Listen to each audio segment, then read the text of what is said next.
Hey, I'm Alex, and welcome to Hallucination. If you love true horror stories, consider subscribing. It really helps the channel grow. The stories you'll hear are shared by our audience from Reddit, and to keep their original essence, I read them exactly as they were written. Before we begin, let me know in the comments, where in the world are you listening from? Now let's sex dive into the darkness.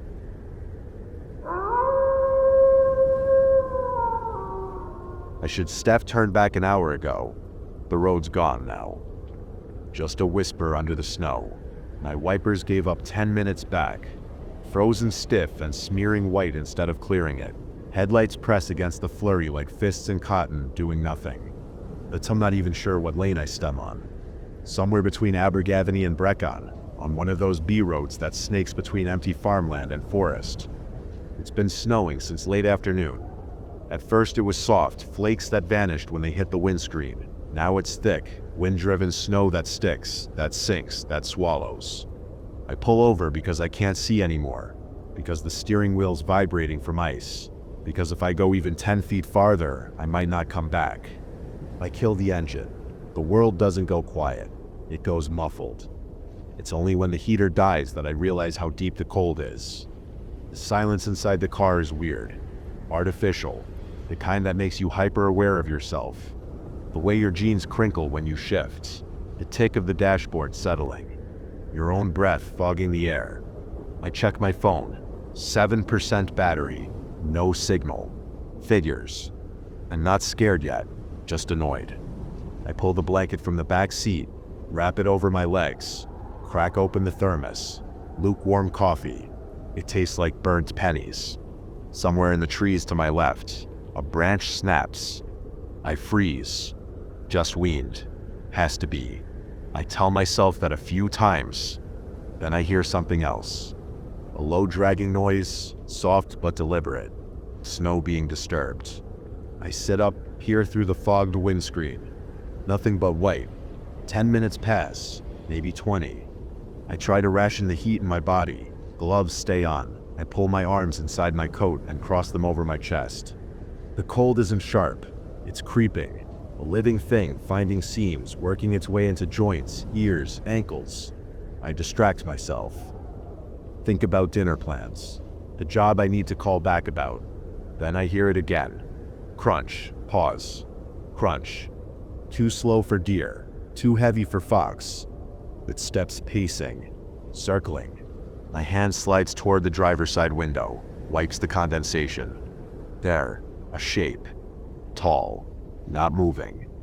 Just a silhouette behind the snow. I blink. Its sex gone.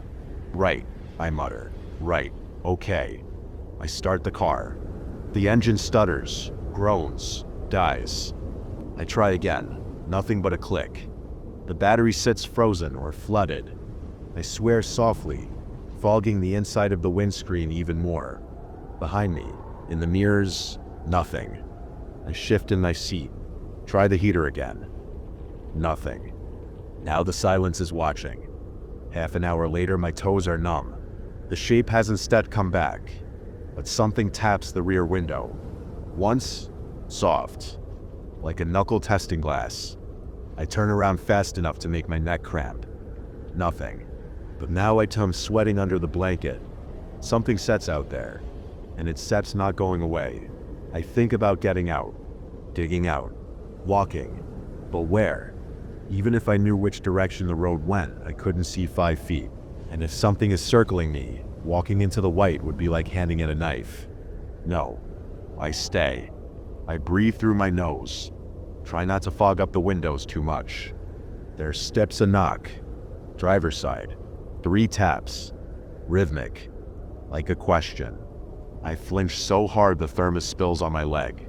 I turn slowly, heart beating in my throat. There steps a shape against the glass. But it steps not a hand. It stops longer, jointed the wrong way. Like an elbow that forgot how to be an elbow. It drags downward, squealing faintly against the frozen window. I don't breathe. It vanishes. Then from the passenger side, laughter. Not loud, not right. Like someone trying to remember what laughter is supposed to sound like. Too wet, too slow, I whisper, "No, no, no." The door handle clicks. Once, twice. Testing. I lean across and lock it manually. My fingers burn from the metal. Then I hunch down behind the steering wheel, eyes barely over the dash, breathing shallow. Then I see it. Not the whole thing. Just its feet. Moved. But wrong, then too far back, like something stitched together from memory. It's then standing directly in front of the car, facing me. I close my eyes. I count. I listen. When I open them again, its sep's gone. The snow presses harder against the car now. The air seps like needles. I wrap the blanket tighter, curl into myself, tuck my hands under my thighs. Fingers tingling, teeth chattering. I think of a fire, a pub, the smell of frying onions. Then I hear my mother Sep's voice. Outside, calling my name.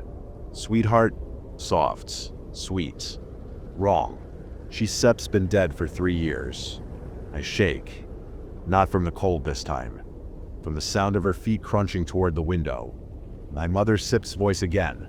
Sweetheart, open the door. She sounds like she used to, when I was a boy, and stayed too long outside. Warm, patient, but I stung 36.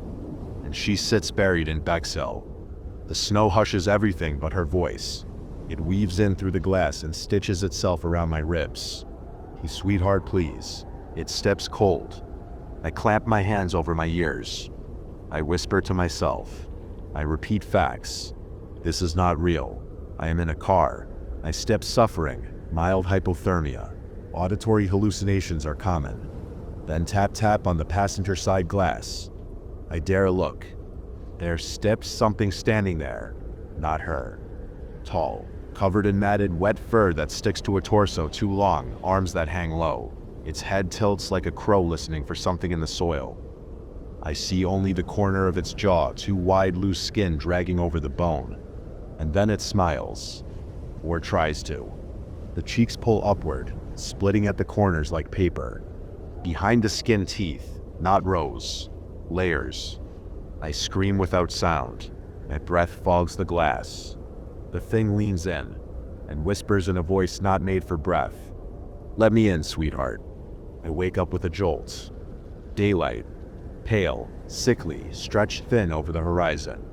The snowstorm has slowed. Everything's soft, still. The car windows are glazed with frost, but nothing's outside.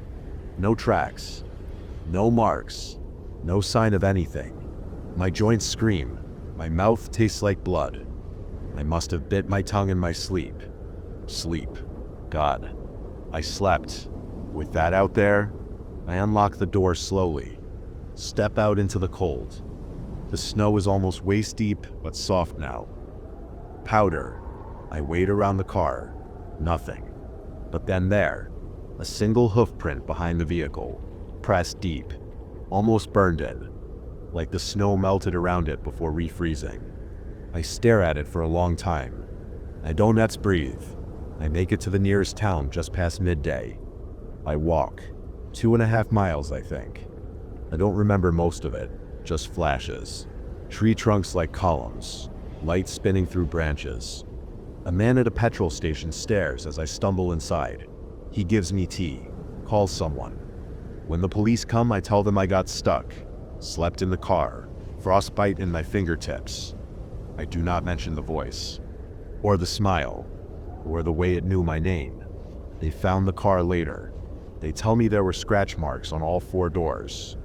They tell me the roof had been dented inward, like something heavy had lain on it all night. They show me a photo of a trail leading away from the car. A single line of footprints. Then nothing, as if it just disappeared. It's been a week since this happened. I haven't left my flat. I keep the curtains shut, the kettle full, the heating on. Sometimes at night, I think I hear the wind again. Sometimes I swear I see frost on the inside of the window. And once, just once, I thought I heard her voice again, calling my name. But the thing that terrifies me most, I want to answer it. I want to open the door, because I know, whatever it is, it's not done with me. That's it for tonight's stories, but the nightmares never end. If you enjoyed these chilling tales, don't forget to like, subscribe, and hit the bell so you never miss a new upload. Got a scary experience of your own? Share it in the comments. I just might feature it in a future video. Until next time, stay safe, stay curious, and remember some things are scarier than they seem in the dark.